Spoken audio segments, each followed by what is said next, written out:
lily here. That goes down at least 3 inches uh, to be able to put that in the ground.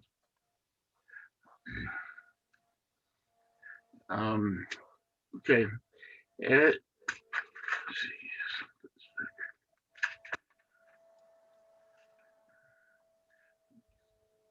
the next thing you need to consider is the soil or planting medium that you're going to use.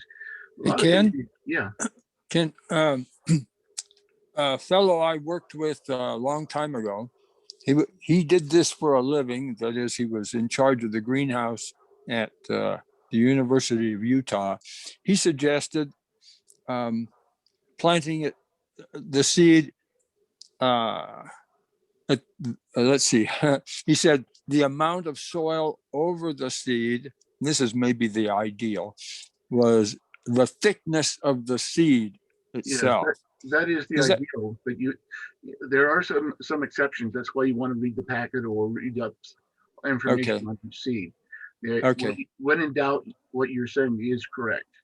But for example, the thickness of the seeds on the canna lily that I just showed you, that's only, oh, say about a quarter of an inch thick, deep, whereas it really needs to go down 3 inches. So some things there are different methods of planting on. So as far as the medium itself, you want to look for something that doesn't have a whole lot of stuff in it, like garden soil from your garden. It's got weed seed in there. It's got bugs. It's got all kinds of things. Now, if you're planting straight in the garden, which one some seeds you actually can do, there's really no getting around that. You're going to have that no matter what. But if you're going to start plants early, you want to have some type of clean medium, uh, pretty much sterile if at all possible. You can make your own, or you can go out and buy some seed starting mix. It's just different from potting soil. The difference between the two is, first of all, the seed starting mix has peat moss and it has um, perlite in it, whereas the uh, potting soil, we add a little bit of fertilizer and also some compost as well. So use different things at different times. But as you start your seed, you don't really need anything to help it along. You don't need any nutrients. You don't need any uh, fertilizer or anything like that, because the seed has all it needs to germinate. No matter how small the seed is, it has what it needs. You don't need to help it along. In fact, sometimes you can actually burn the tender germinated seed if you try and put some fertilizer in there. So it's best just not use anything that has any type of fertilizer in it to start your seeds. And whether you're starting seeds indoors, also as I mentioned before, timing is everything. Some seeds you start around March, some seeds you start around uh, April, some in May, and I even have some seeds, for example, my pansies that start at Thanksgiving for the next year. Uh, Pansies, violas, things like that. So knowing when to plant is pretty much imperative, because otherwise you can, for example, you want pansies to go out in February or the 1st of March. Well, if you don't plant them until the 1st of January, you're not going to have them ready until about June. At which point the pansies are pretty much going to die because of the heat. They don't like the heat. Coming to cold weather planting, you've got your brassicas and lettuce and other cold hardy uh, plants that can go in the ground, but they actually need to be started somewhere around the 1st of March, so that you can put them in the ground about St. Patrick's Day. In fact, planting stuff outside the two main planting times is either St. Patrick's Day or Mother's Day. Uh, of course, there's always variations. So again, read your packets to see what you need and have.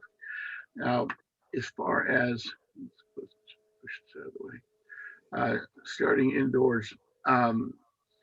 you can have all different types of setups, for example, and use every uh, space you've got in your house. I, it's here I start in my bathroom. As I actually have a germination station, which is this one right here, where I put everything into uh, some type of medium and some type of pot. Now to start my seeds, let's go down here to screen sharing stops here for a minute. Okay, this is one of the different things that I use. Now, let's say you only want 2 tomato plants. Well, with 150 cells here, you're definitely not going to want to need something this big. Uh, Something a little bit smaller. For example, pony pack. This is just a 4 cell, but they also have 6 cells as well. This is good for if you just want just a few things. Okay, great. Start it in something a little bit smaller. As your seeds germinate and finally start growing, you're going to want to transfer them or to transplant them into a bigger something with more space. The roots on these seeds will get root bound and then they'll stop growing if you don't give them enough space. This is great for something starting first off. Again, if you need something with 150 cells in it, usually I go from this right here up to here, and then the third and sometimes last is a 4-inch pot. Some of the things, for example, my geraniums, I'll even go to an 8-inch or 9-inch pot from there, all depending on what the need of each plant it really is. So you've got your seeds in some type of seed starting mix, and you planted them at the right time, and you're giving them water. And next thing you could think about is light. Um, Go back to share screen. Okay, there we go. Okay, as far as lighting setups go, come on. A lot of people like to just use uh, what they have in their house, like a window ledge with a south-facing wall. That's not what I wanted. Sorry about that. Stop. Okay.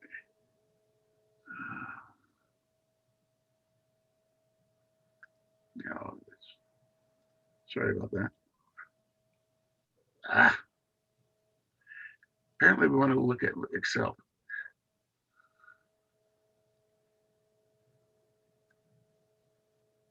There it is. Okay. So as far as different setups go, as far as lighting, other than putting your seeds on a window ledge in on a south-facing window.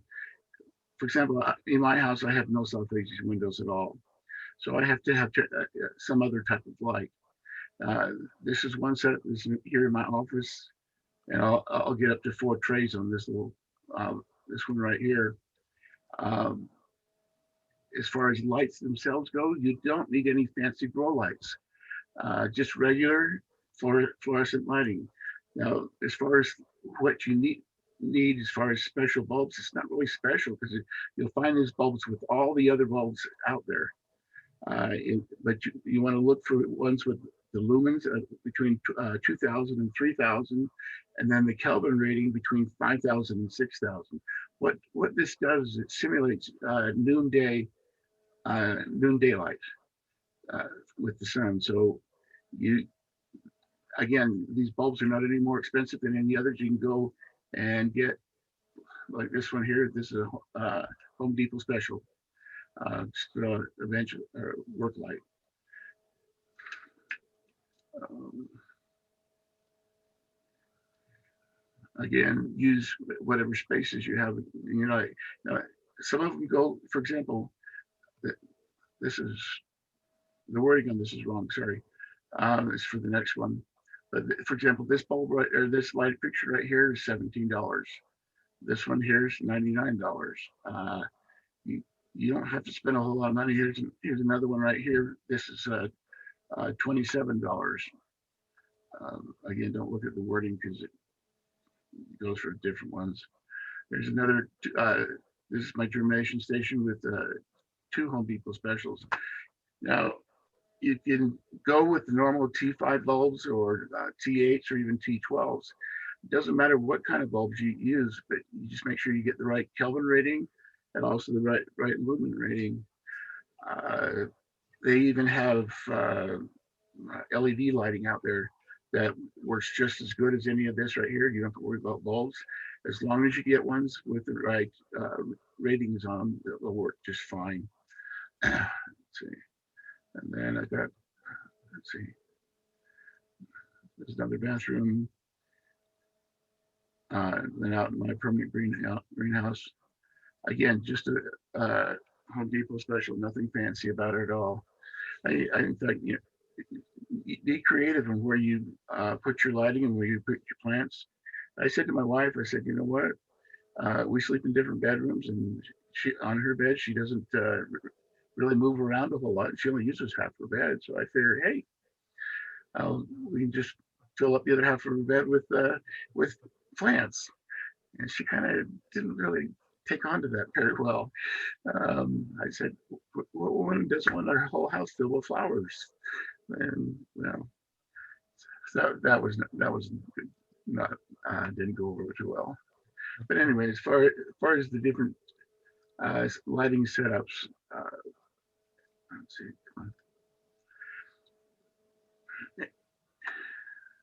Ken, a question. When you're starting plants, how long do you leave the lights on? Well, it depends on the plants, actually. Most of them, when you first start them, you want to have them a minimum of 16 hours.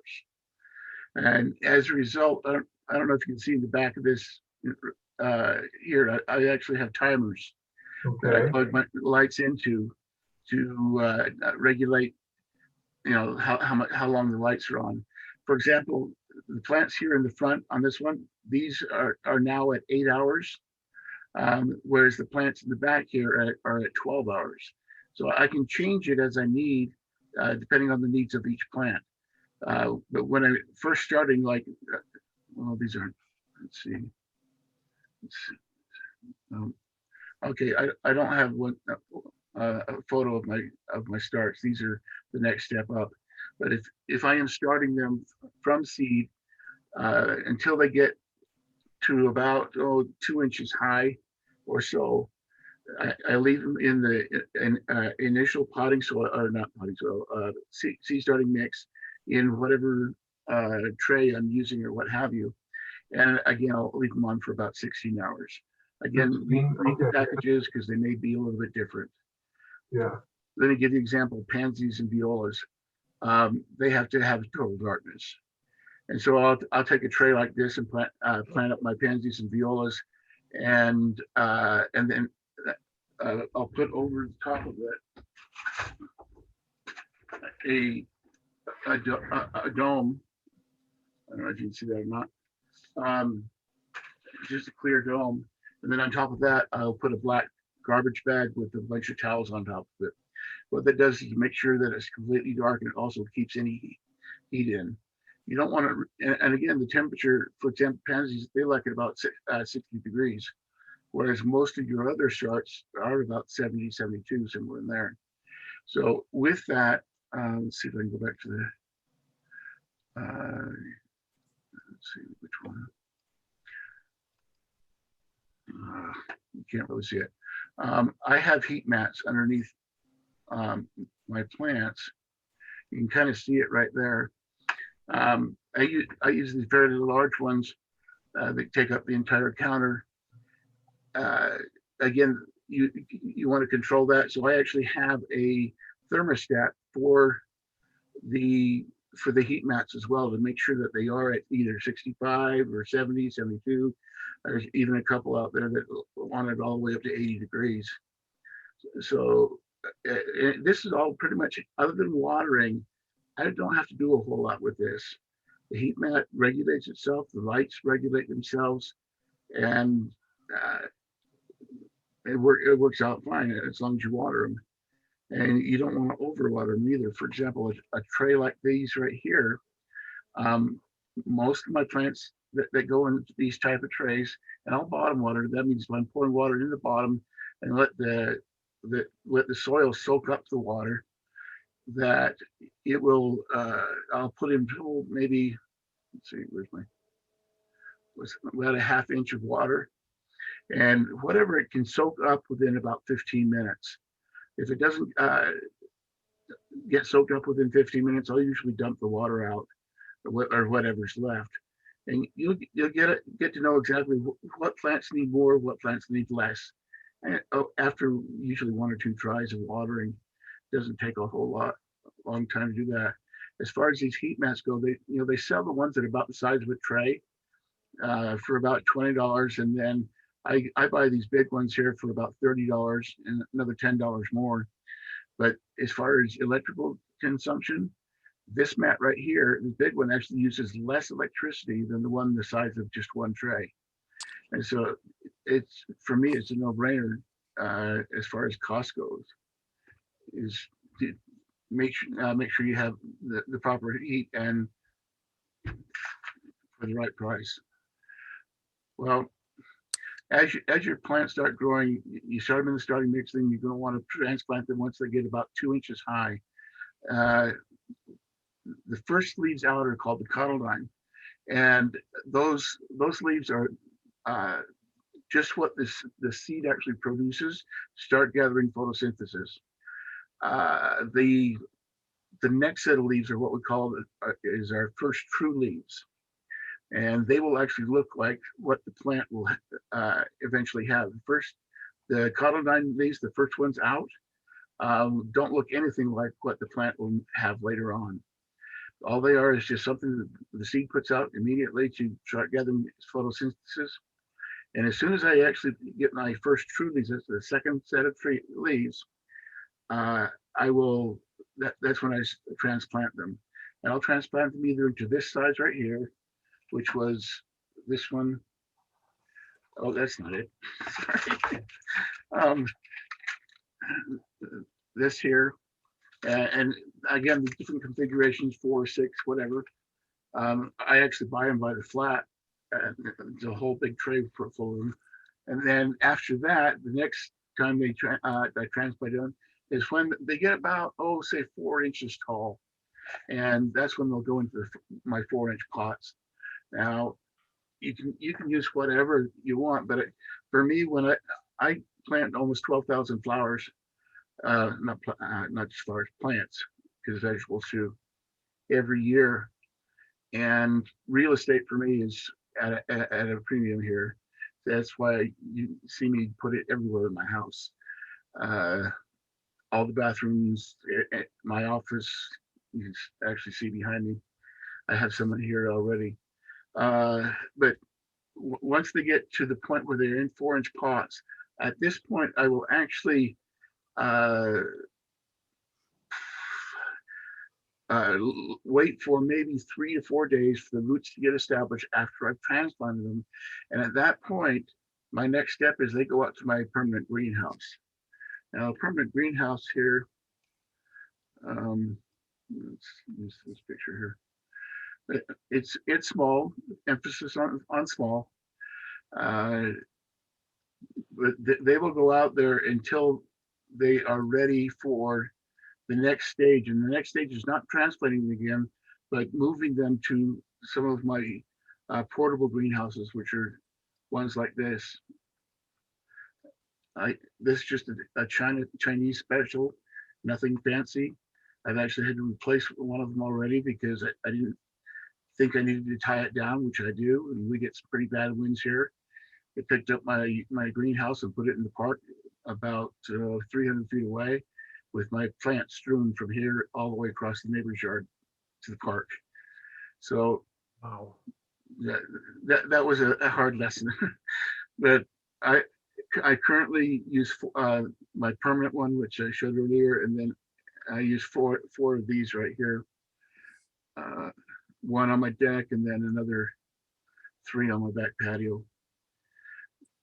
But again, for me, real estate is prime, and so I want to be able to use as much uh, of the space available to me that I can. Let's see. Now, when we're at some point, you're going to want to put them out in the garden, your plants as they start growing. The now there's many different types of ways of growing. I was taught by my uncle when I was 9 years old what today they call the square foot gardening, where you use grow boxes and you section it off a foot at a time. Well, I was taught that 2 feet at a time. Let me see if you know, yeah. Okay. Let's move these. Sorry. So I'll start with my empty beds, and then I will section them off into 2 foot squares, and then start planting them in there. If you want to do regular gardening, that's fine. My wife was doing that when I met her, and I told her, let me do one box, and you do your the way you like to do it, and we'll see how it turns out. Well, I have 4 of these boxes, 1, 2, and there's another 2 over here. Uh, Between those 4 boxes, my strawberries here, my raspberries, grape plant, and I've got 5 fruit trees as well. Between all that, I can feed 6 people for an entire year without ever touching my food storage or going to the store. Of course, you need to can and dry stuff to make it through a Utah winter, but that's the amount of produce that comes out of these gardens right here. One of the besides the fact that I do high density planting, what that is for, normally when you plant beans, for example, they tell you put them at least 4 inches apart and make sure you have about 12 inches between each row. Well, I do my plants 2 inches apart and about 3 to 4 inches between each row. So they're jam packed and they're really good. And that's one of the reasons for the good uh, produce I get out of these gardens. Let's see, just to give you some examples here.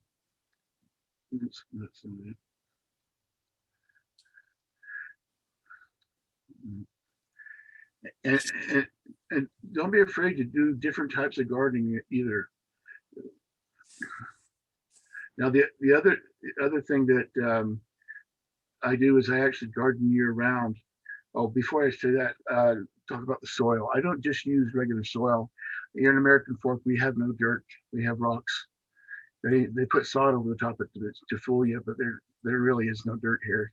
So I make my own, and the type of dirt that I have that I make, it's equal parts, 1/3 of peat moss, 1/3 of vermiculite or perlite, either one, and then 1/3 of peat moss. Did I say that? Peat moss, perlite, and compost. Sorry, that's the third one, and it just equal parts, and that right there is all the nutrients that I need. Not only does it retain water better, for example, here in Utah, it's very hot in the summertime, very dry.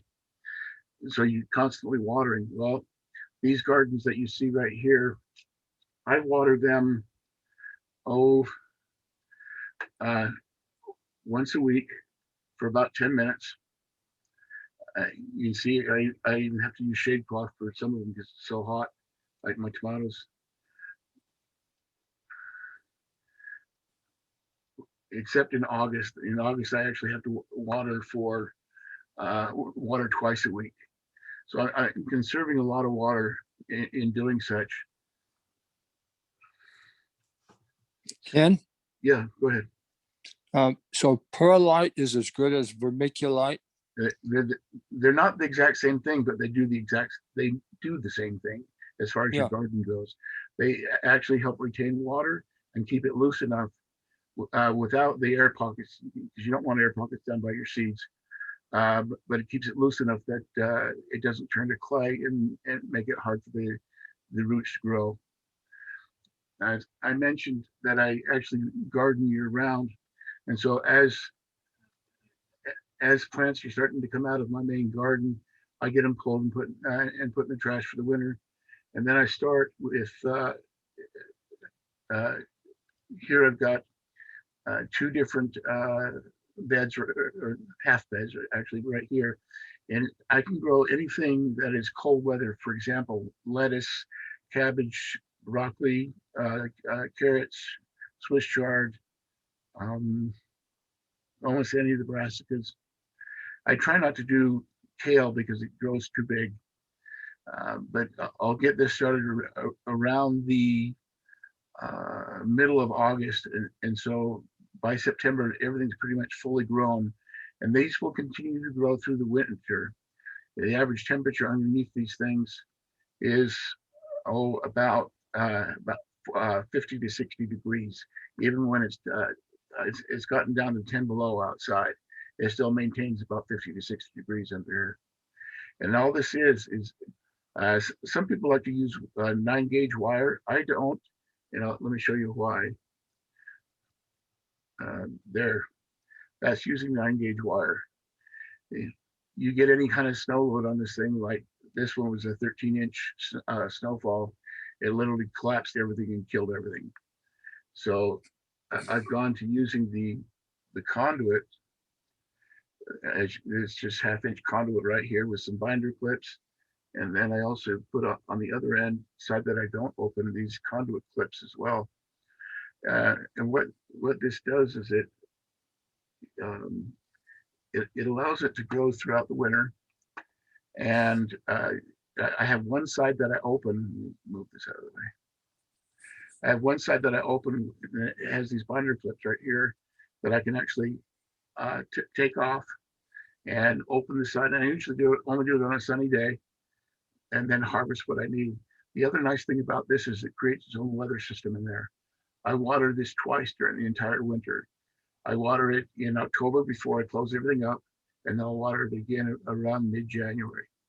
And it'll keep growing throughout the entire year, or the entire winter. Okay, one last thing I wanted to show you as far as finding different ways to plant.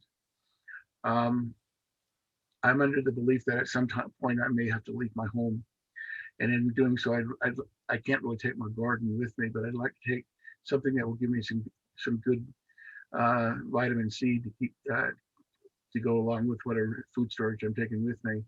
And so I recommend people put a tomato in a bucket, and if you need to, you can just pick that up and take it with you. That'll provide you with plenty of nutrients throughout whenever you're doing, wherever you're going.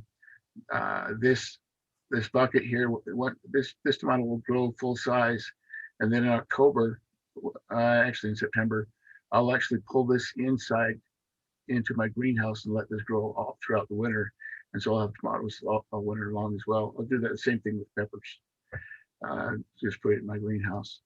The tomatoes and peppers can't go under these arches right here because they're not cold tolerant at all. But in my greenhouse, it never gets below 60 degrees. Average temperature is about 80. So anyway, I think I've kept it a little, almost a half hour. Jay, you mentioned you wanted to leave the rest open for questions. Well, you've done a good job so far. I guess we could just see if there's any questions at this point from the group, and if not, you could proceed if you wanted to add a few more details. Ken, for the winter covering that you put out on your half gardens, is that plastic or is that some kind of fabric? Nope, that is just plain old 4-mil plastic. 4-mil is thick enough. That plastic lasts me about 5 years. Okay. You can put on the nice Agribon covering, which is going to cost you 10 times more than the plastic, and it usually only lasts 2 to 3 years. So again, I'm all about cheap, as long as it works, of course.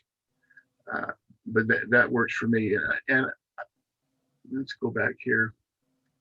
I don't know if you can see along the side here, I actually have a 1x2 on there, and it's actually screwed down, holding the plastic on this side.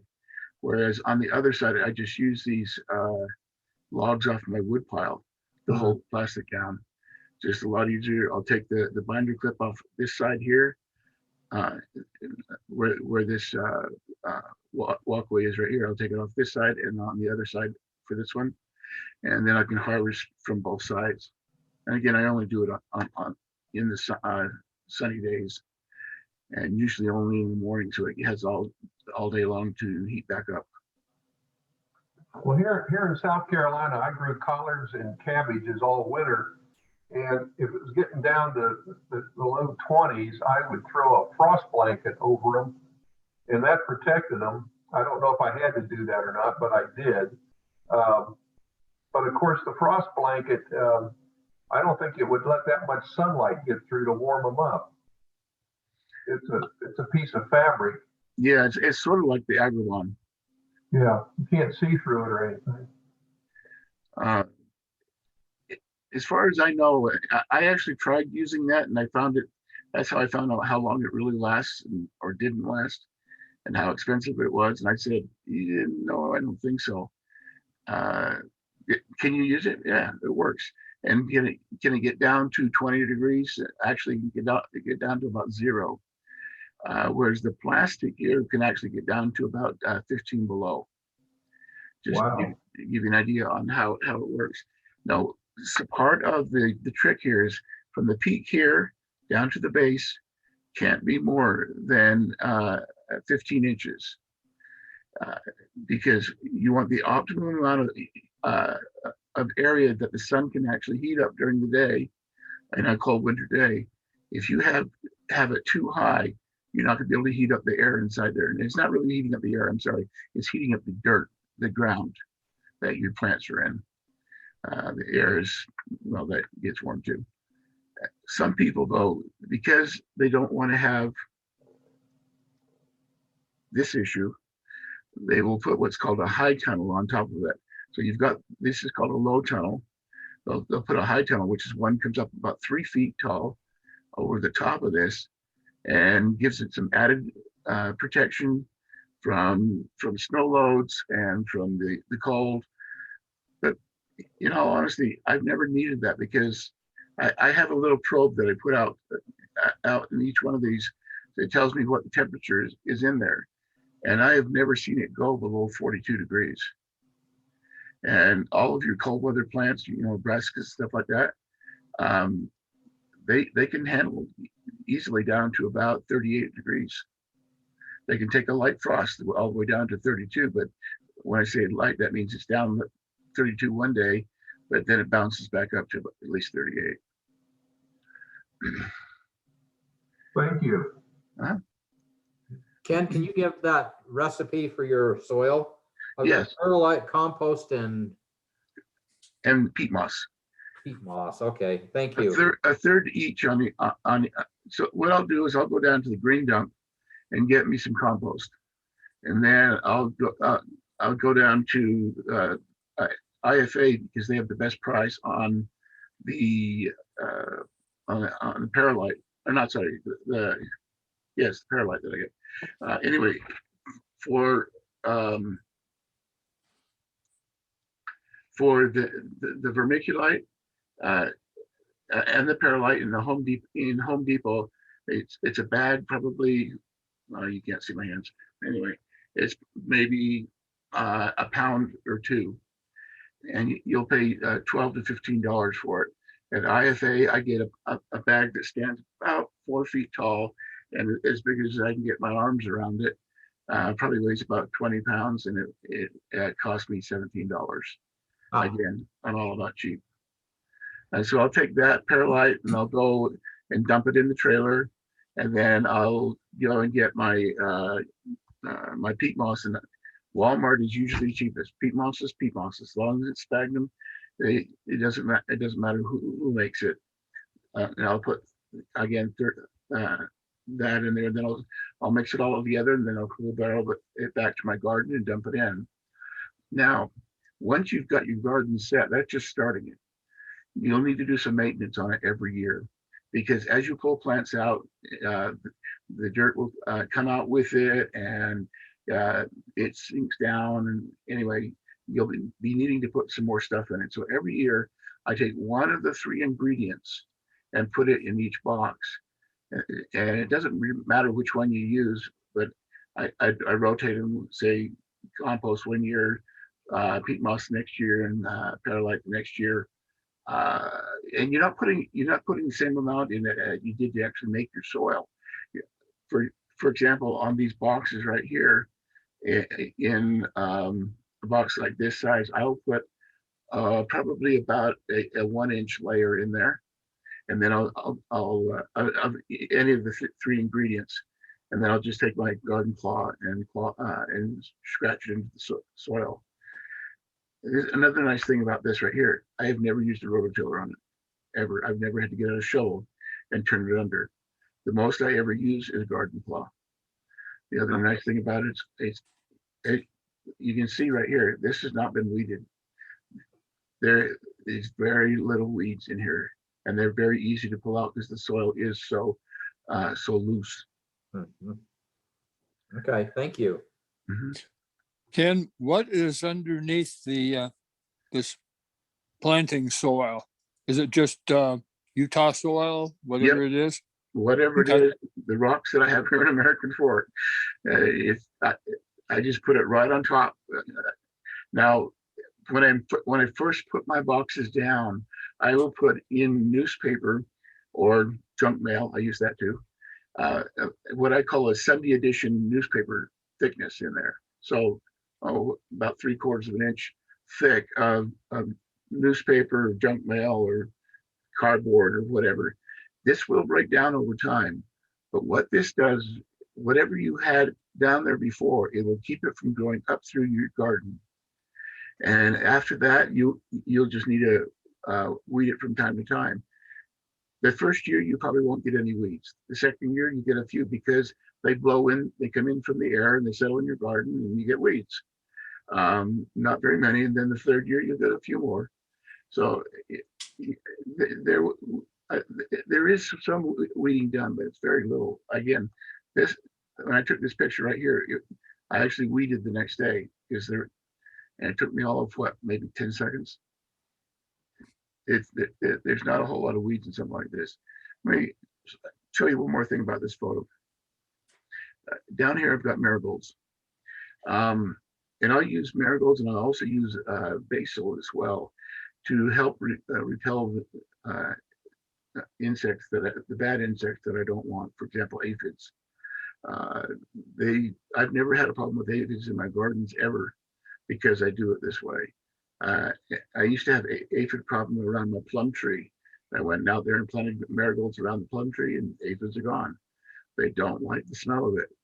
The nematodes, the same thing. That can infest your garden and cause all kinds of havoc. Whitefly is another thing. The basil is good for the whitefly and also the nematodes. And so for these tomato plants right here, I've got 8 plants right there. What you don't see here is, because I haven't planted it yet in this photo, is that I'll put 1, 2 basil plants in there. And that's more than enough for this entire area to be able to protect it. The marigolds, again, go around the gardens in different places. You see how I've got them here. It's a fairly full garden right now. Now, the shade cloth here, I put this on about the end of July, when it starts getting really hot here. Tomatoes will stop producing at about 80 degrees. So when you've got 90, 100-degree weather out there, you're going to see your blossom drop, and you won't get very much fruit off of these things. So what this is 40% shade cloth. You don't want to go less than 30, and 50 is actually too much.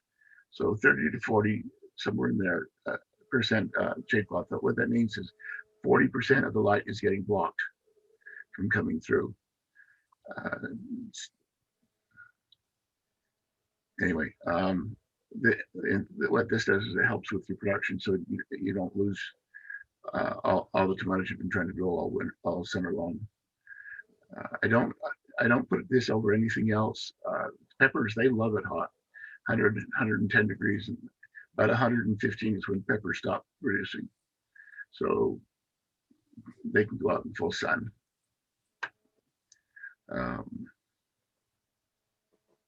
Ken, how deep is the soil in your grow boxes? Is it those 2x6s or 2x8s there?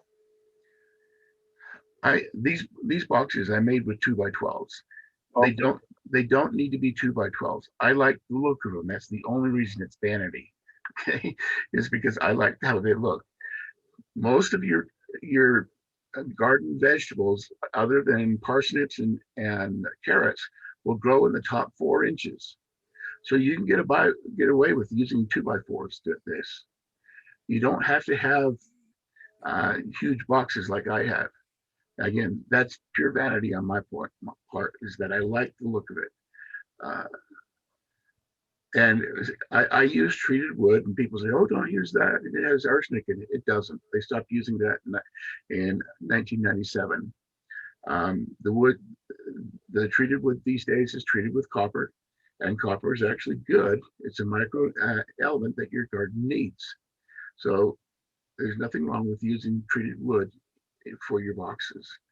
But if you just get some scrap wood, it doesn't have to be new. It just has to contain your garden, and you don't even have to have boxes. You can do this without boxes. The key behind this is the soil and the type of gardening. Again, it's kind of hard to see here, but how dense all of this is in here. But as a result, I get a huge harvest off of these things. That looks real pretty. It works. It works for us. But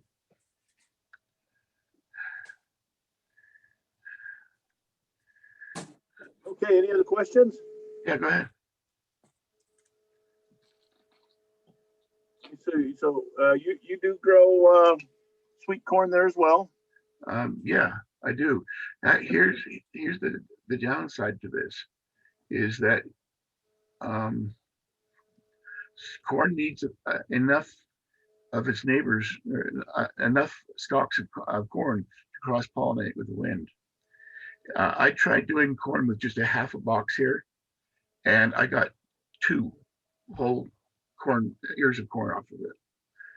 The next year I used the entire box here. And you can see how thick that is. And I got over 120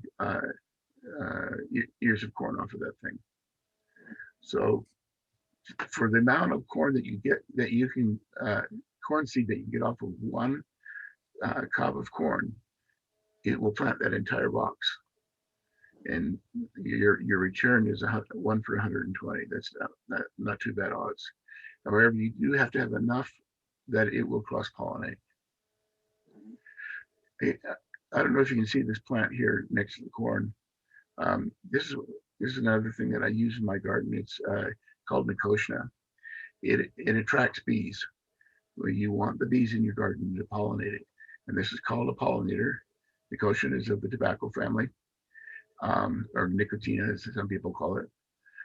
But the flowers on it, they're not open yet, but they're pink and red and purple and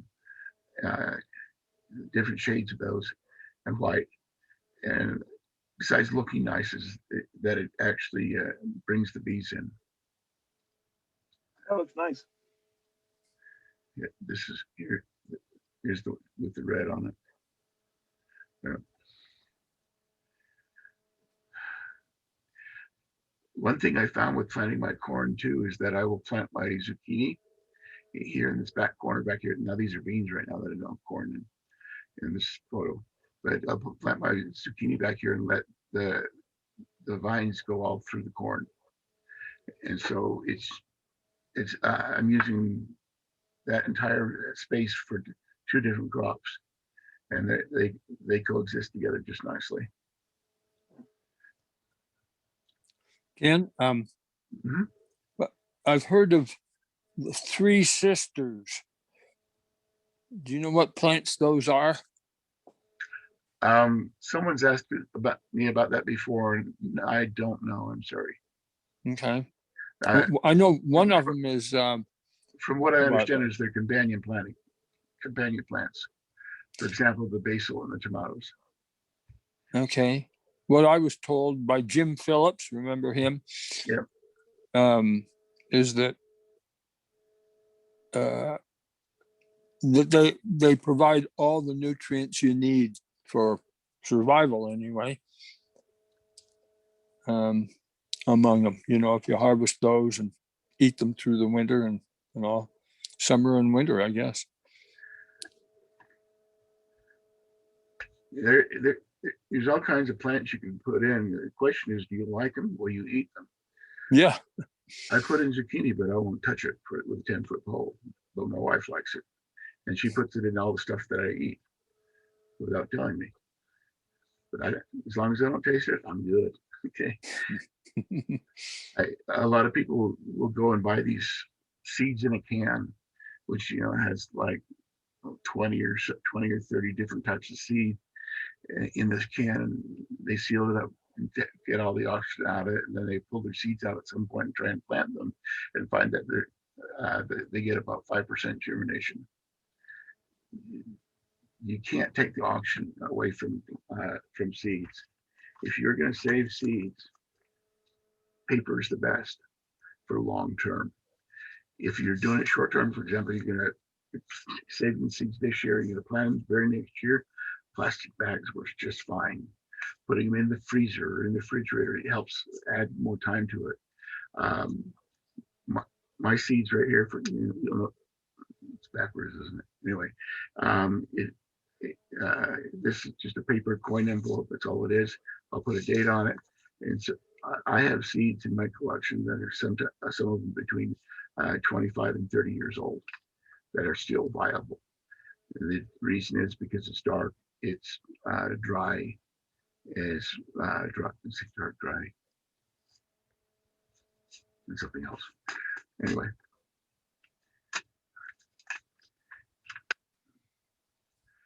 Come October, I will actually be teaching a seed saving class, hands-on. So if you're interested, Yeah. look for that announcement, and I will put it probably on Zoom.